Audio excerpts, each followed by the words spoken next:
बिना गॅस पनीर भुर्जी कधी बनवली आहे का हो मंडळी? काय बोललात? नाही बनवली? मग हा व्हिडिओ पूर्ण पहा आणि अशाच बिना गॅस रेसिपीसाठी आपल्या चॅनलला सबस्क्राईब करून ठेवा. हे पनीर मी कुस्करून बारीक भुर्जीसारखं टेक्स्चर करून घेतलं. इथे मिक्सिंग बाउलमध्ये 1 चमचा तेल घेतलं, त्यामध्येच पाव चमचा हळद घेतली आणि बारीक केलेलं पनीर यामध्ये घेतलं. यामध्येच एक बारीक चिरलेला कांदा घेतला, 1 टोमॅटो टाकला आणि तिखटपणासाठी पाव चमचा लाल तिखट घेतलं.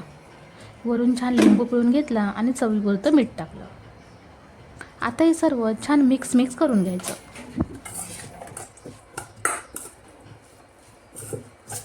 पनीर आपण कच्चंही खाऊ शकतो.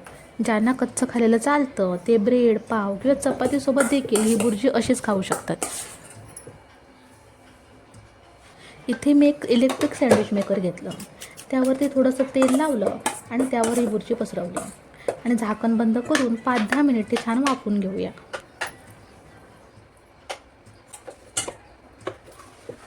5 मिनिटांनी मध्ये एकदा उघडून भुर्जी मी ढवळून बघितली. 10 मिनिटांनी तुम्ही पाहू शकता कांदा, टोमॅटो बऱ्यापैकी शिजला. भुर्जीचा वाससुद्धा सुंदर येतोय. अशी ही चमचमीत पनीर भुर्जी प्लेटमध्ये काढून घेतली. मस्त चमचमीत पनीर भुर्जी आणि ब्रेड. चला या जेवायला. तुम्ही ही भुर्जी सकाळचा नाश्ता किंवा दुपारच्या जेवणाला सुद्धा बनवू शकता. चला आता दुसरा पदार्थ बघूया. हे हेल्दी ड्रिंक तुम्ही सकाळच्या नाश्त्याला घेऊ शकता.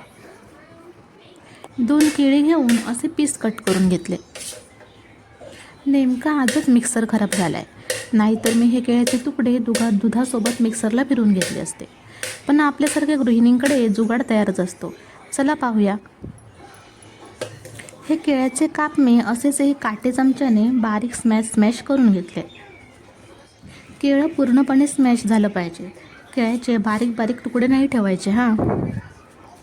एका ग्लासमध्ये हे स्मॅश केलेलं केळं घेतलं, त्यावरती दूध ओतलं आणि गोडासाठी साखर टाकली. तुम्हाला जर अजून हेल्दी बनवायचं असेल, साखर नको असेल तर तुम्ही याऐवजी गूळ टाकू शकता किंवा खजूर बियाकडून मिक्सरमध्ये या केळ्यासोबतच फिरवून घेऊ शकता.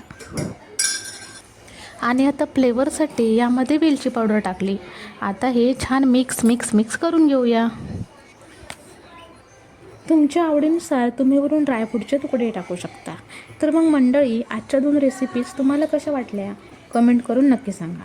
पुन्हा भेटू अशाच छान रेसिपी घेऊन. तोपर्यंत बाय बाय.